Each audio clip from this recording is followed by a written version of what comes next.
How do people who are unchristian, how do people who are non-Christians, how do people who do not know Jesus Christ as their personal Savior, how do people who do not know God, when it comes to the holiness of God, how do most of them think?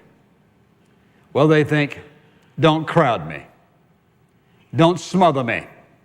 Don't give me this God. Don't give me this Jesus bit. Don't throw the Bible in my face. Don't cram religion down my throat. You know what the problem is? They're very uncomfortable in the presence of the proclamation of the gospel. Or they're very uncomfortable in your testimony about what Jesus is doing in your life. They're very uncomfortable about even talking about Jesus. They're very uncomfortable when you mention His name.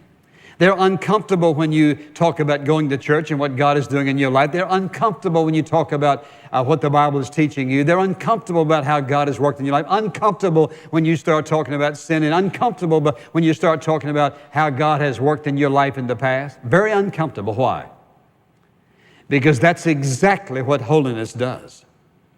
When a person is living in disobedience, holiness makes them very uncomfortable. That is, I call it holy heat. They can't handle it. They can't handle it. You go to work tomorrow, the people you work around oftentimes, you start talking about Jesus, what do they start doing? They start backing off. You know, what do they say? I don't discuss politics and religion, which is a lie. Because I guarantee you they discuss politics.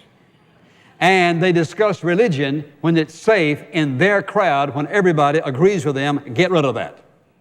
So it's all a big lie. But they're uncomfortable.